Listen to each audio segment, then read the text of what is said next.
Buenas tardes. Como saben, en nuestras sesiones que hemos tenido vía Zoom, la última sesión por problemas técnicos no hemos podido almacenar la correspondiente grabación en la nube. En ese sentido, estamos proporcionando este pequeño videíto para ver algunos temitas para las personas que no han podido asistir a nuestra clase virtual.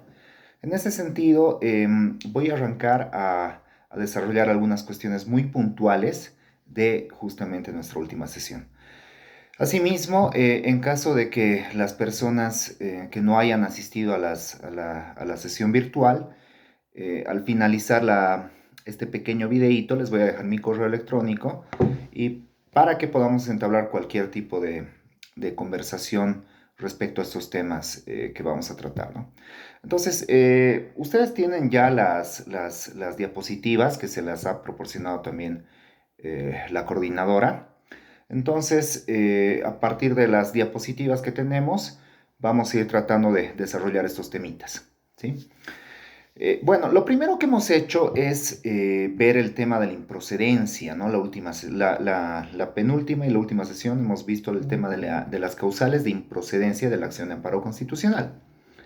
¿Esto en qué sentido? Habíamos visto que si nos vamos a nuestro texto normativo, es decir, el artículo 30 del Código Procesal Constitucional, vemos que este artículo 30 establece como nomen juris, ¿no?, improcedencia, pero si revisamos más a fondo el artículo 30, en realidad nos está desarrollando dos institutos que son distintos.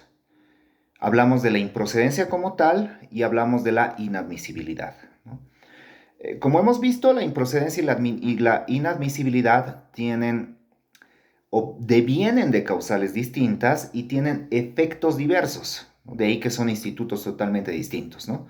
El básico es que si mi acción de amparo constitucional es inadmisible por una de las causales establecidas justamente en el artículo 33 del Código Procesal, porque el 30, parágrafo 1, numeral 1 del Código Procesal Constitucional no remite al 33, ¿no? Y en el 33, si nosotros analizamos este artículo, nos vamos a encontrar con requisitos de forma de la acción de amparo constitucional, ¿sí? Estamos hablando de... eh, Estamos hablando de requisitos tales como generales de ley del accionante, generales de ley del demandado, hechos, derechos, ¿no? Cuestiones meramente petitorio, prueba, cuestiones meramente formales, ¿no? Incluso patrocinio de abogado. Si yo incurro en la inobservancia de alguno de estos requisitos, lo que va a pasar es que la Sala Constitucional eh, me va a mandar a subsanar, ¿no? Me manda a subsanar mi demanda de acción de amparo constitucional y tengo un plazo para subsanar los extremos que esta autoridad haya observado, ¿no? Si subsano, todo bien y me convocarán a audiencia o en su defecto tal vez pasen a analizar cuestiones de improcedencia, perdón, ¿no? Ahora, si no subsano los extremos establecidos u observados, mejor dicho, por esta autoridad, lo que va a ocurrir es que mi demanda de acción de amparo constitucional se va a tener como no presentada, ¿no? Entonces, esto implica que yo el día de mañana, de aquí a un mes, 2 meses, no siempre dentro del plazo de los 6 meses, pueda volver a presentar la acción de amparo constitucional, ¿no? Eso es la inadmisibilidad como una figura muy distinta de lo que es la improcedencia. Porque la improcedencia, como estábamos viendo, la penúltima y última sesión, se refiere ya a causales por las cuales la Sala Constitucional, o mejor dicho, la jurisdicción constitucional, porque sabemos que luego esta resolución va a ir en revisión al Tribunal Constitucional, ¿no? Toda acción de amparo constitucional, toda acción de control tutelar, amparo, libertad, protección de privacidad popular y cumplimiento, si bien se presenta en primer lugar ante una Sala Constitucional, o jueces de garantías, de acuerdo a estos criterios territoriales que habíamos también analizado la primera sesión, indefectiblemente esto va en revisión al Tribunal Constitucional, ¿no? De ahí que decíamos que em, la resolución, ¿no? La resolución la jurisdicción constitucional, mejor dicho, se va a ver impedida de revisar el fondo, no va a poder analizar el fondo, ¿no? Y esto va a tener lugar o se va a dar, o va a tener lugar, ¿sí? Como decíamos, esto está regulado en el artículo 30 del Código Procesal Constitucional, ¿no? El 30 del Código Procesal Constitucional nos remite al 53 y en el 53 de la misma norma ya se establecen causales de improcedencia. ¿Sí? Ahora, si yo incurro en una de estas causales de improcedencia, lo que va a ocurrir no es que me van a mandar a subsanar, como ocurría con la inadmisibilidad. ¿No? Lo que va a ocurrir en este momento procesal es que me van a emitir un auto motivado, ¿no? Ya hemos visto algunos estándares de motivación, un auto motivado mediante el cual se va a declarar la inadmisibilidad de mi acción de amparo constitucional, ¿no? De ahí que vean que las consecuencias, ¿no? Es decir, incurrir en ciertas causales de improcedencia o inadmisibilidad son distintas, ¿no? Hablamos del 33 del Código Procesal Constitucional para el tema de admisibilidad y hablamos del 53 para causales de improcedencia, ¿sí? Si yo incurro en el 53, entonces la Sala Constitucional, mediante auto motivado, va a declarar la improcedencia. Hace un momento dije inadmisibilidad, mil disculpas. La improcedencia, ¿no? Corrijo este extremo. La improcedencia de mi acción de amparo constitucional. Efectos totalmente distintos. No voy a poder subsanar esto, ¿no? Es decir, la improcedencia. Entonces, ¿qué voy a hacer en este supuesto? Lo que me va a habilitar el mismo Código Procesal Constitucional, me habilita a impugnar esta resolución, ¿no? Impugno esta resolución motivada de improcedencia, ¿no? Y esta va en revisión, o bueno, la impugnación, perdón, la impugnación va a ser resuelta por la Comisión de Admisión de nuestro Tribunal Constitucional Plurinacional. Si se confirma la improcedencia, pues se archivan obrados. Y el acto vulneratorio que yo estaba reclamando ya no se revisa más porque hay alguna causal que impide la resolución del fondo, ¿no? La más común, subsidiariedad, ¿no? Había un mecanismo ordinario que yo no he utilizado y como no lo he utilizado, no puedo acudir directamente a la jurisdicción constitucional a través de la acción de amparo constitucional, ¿sí? Entonces, esto hemos visto la segunda sesión y nos hemos metido bastante a las causales de improcedencia. Hemos desarrollado mucho las causales de improcedencia. Si ustedes me siguen con las diapositivas, si revisan la lámina 20, ahí yo les he establecido algunas causales que están normativa o explícitamente señaladas en la norma, ¿no? Hablamos de Código Procesal Constitucional y Constitución Política del Estado. Porque de este, digamos que universo normativo, estamos recogiendo cuáles son las causales de improcedencia, que están explícitamente señaladas en nuestra norma. Nuestro universo normativo, si ustedes me siguen con las diapositivas, 53 del Código Procesal Constitucional, por supuesto, 56 y 54 de la misma norma y 129 parágrafo segundo de la Constitución. Las causales de improcedencia que están regladas en nuestra norma, explícitamente regladas, son activación paralela, actos consentidos, cuando hayan cesado los efectos del acto reclamado, subsidiariedad, cuando sea procedente la acción de cumplimiento, la acción de libertad o la acción de protección de privacidad o la acción popular, ¿no? Dependiendo del derecho que se crea afectado, ¿no? Y finalmente el tema de la inmediatez, ¿no? Que es el plazo de los 6 meses. Entonces, estas causales están regladas ya en nuestro ordenamiento jurídico, tanto legislativo como constitucional. Pero además de estas causales que las vamos a desarrollar, que de hecho las hemos desarrollado hoy brevemente en este pequeño video, vamos a ver algunos temas muy puntuales de estas causales, ¿sí? Además de estas causales, que tenemos 7 causales que están explícitamente regladas a través de norma, tenemos otras causales. ¿Mm?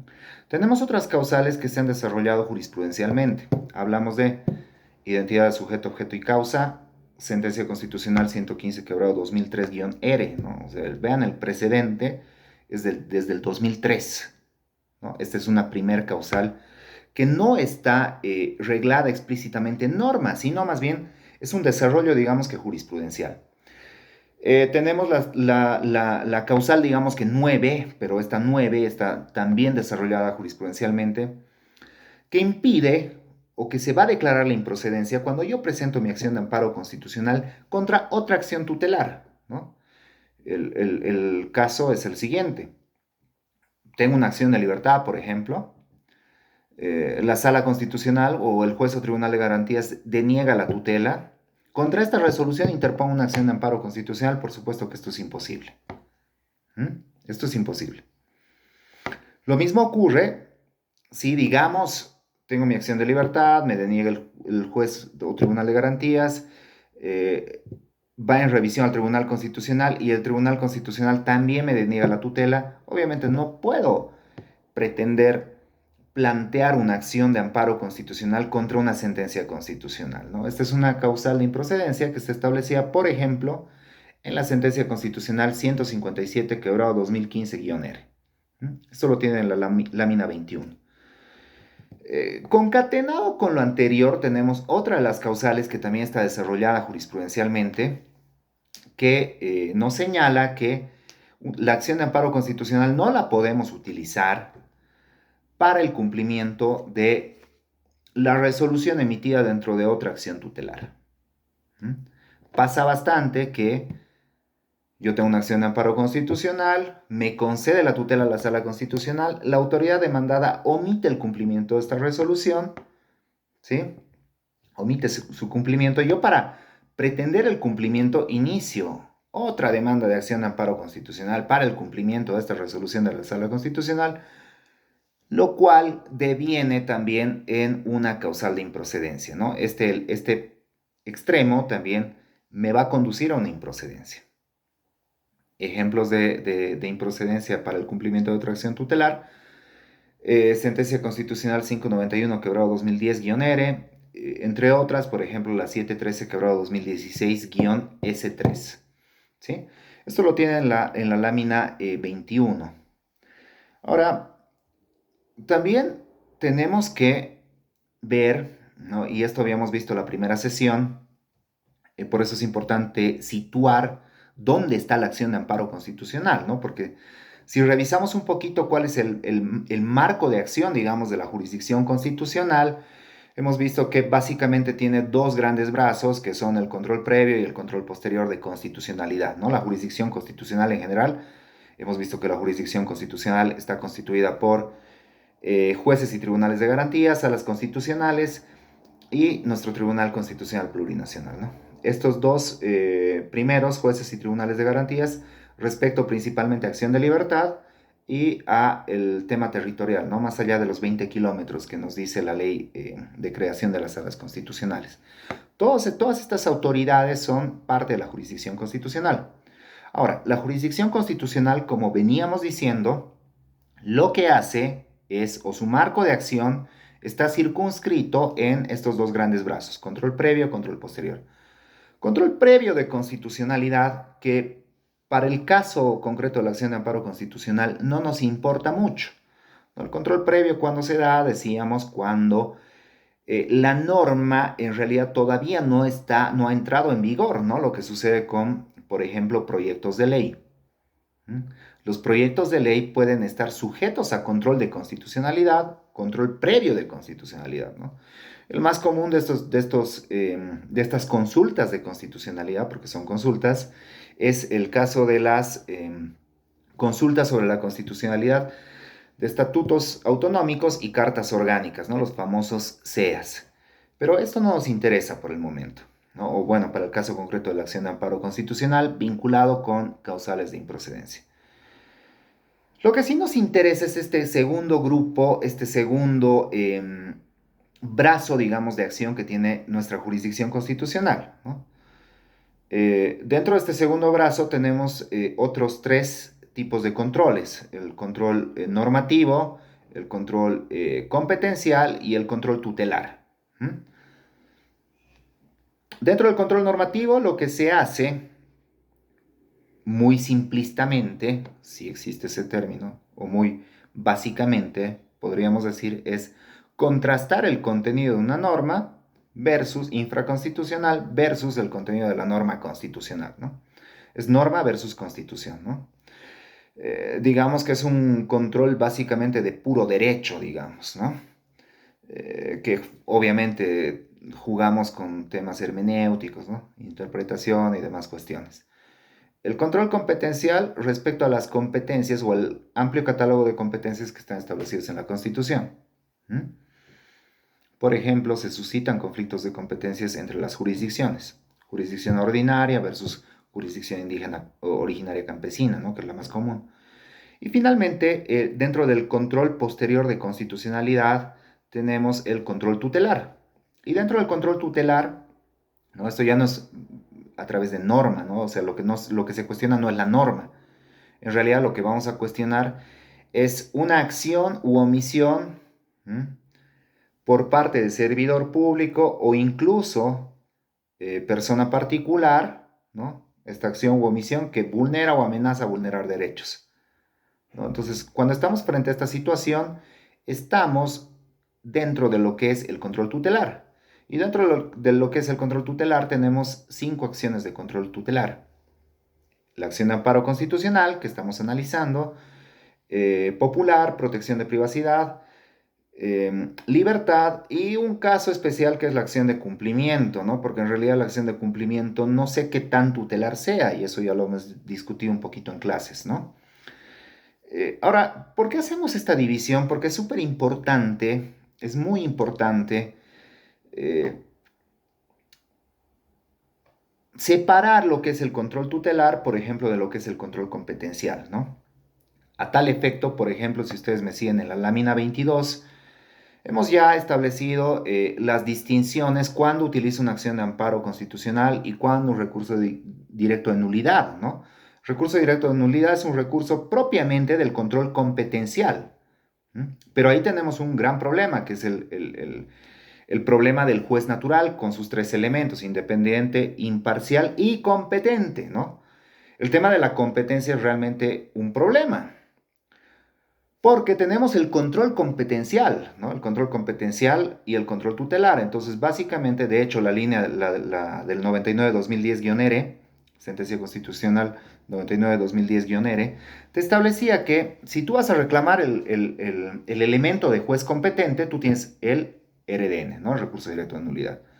Pero esta línea ya se ha modulado a través de la sentencia constitucional plurinacional 693/2012. ¿Mm? Los tres elementos del juez natural, esto es muy importante, ¿no? Entonces, si yo voy a reclamar el elemento el de juez competente del juez natural, voy a ir a la acción de amparo constitucional y esto es muy importante en lo que respecta a las causales de improcedencia. ¿Mm? Antes esta sería una causal de improcedencia, ahora no.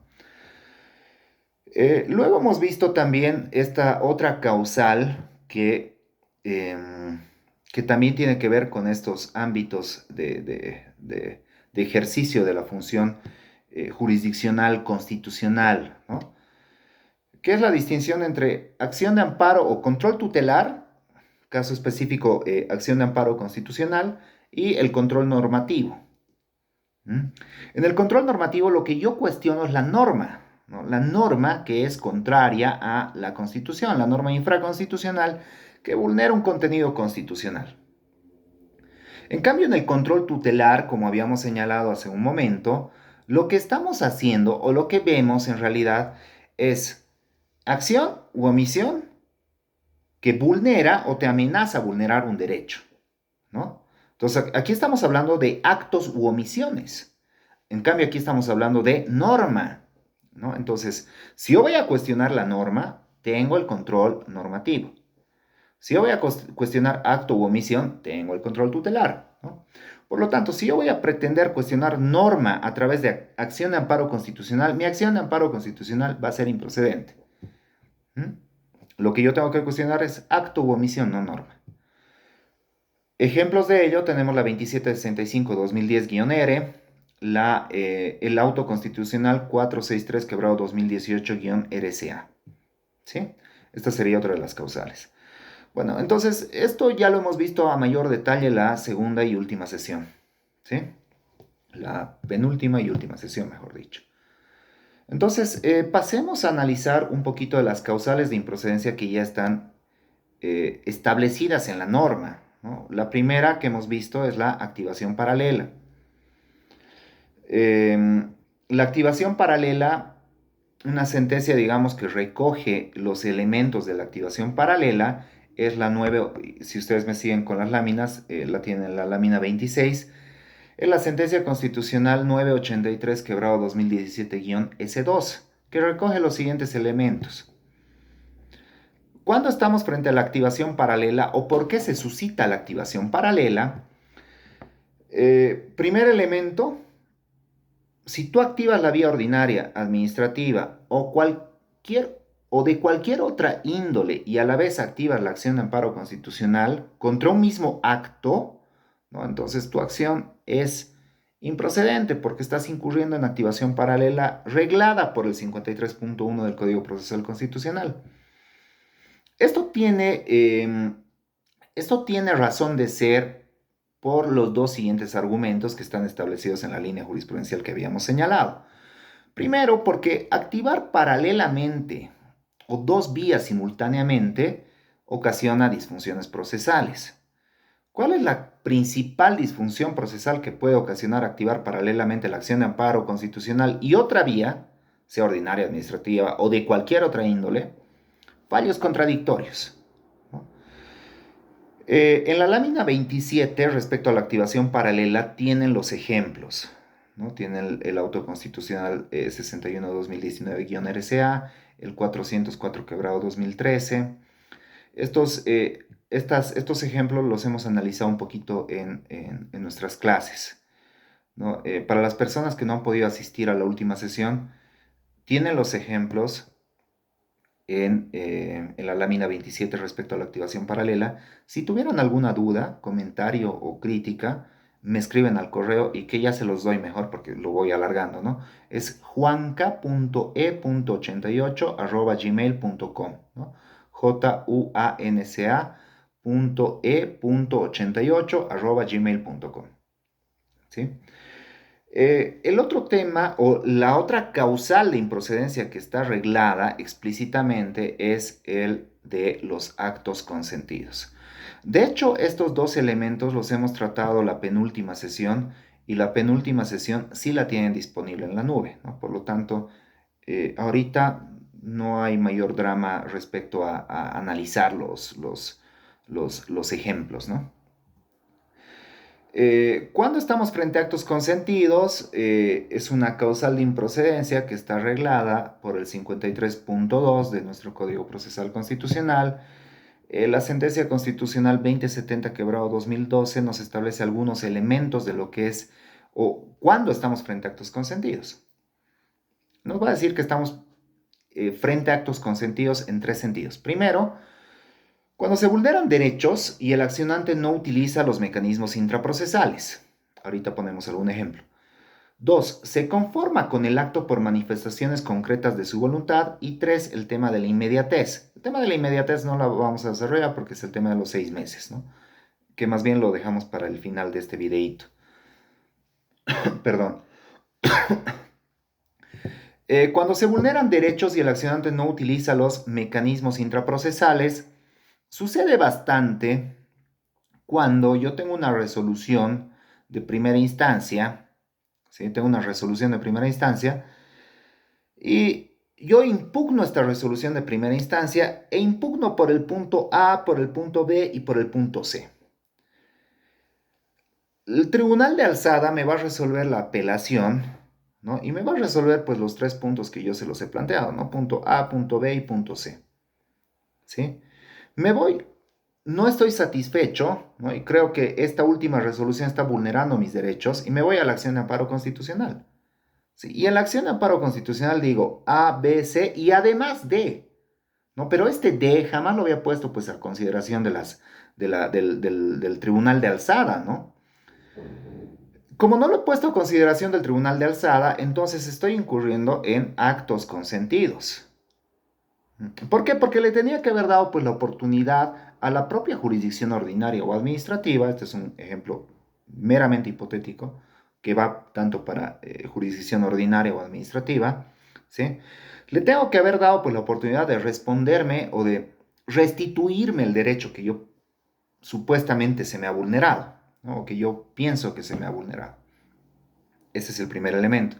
Segundo elemento, cuando me conformo con el acto por manifestaciones concretas de mi voluntad, ahí tenemos un ejemplo súper paradigmático. Cuando digo paradigmático es que es el ejemplo excelente para explicar el tema de actos consentidos en la segunda de sus vertientes, que se suscita, eh, esta persona se presenta a un concurso para despachante aduanero, ¿no? El sistema no le permite, digamos que completar su postulación porque tenía deuda tributaria.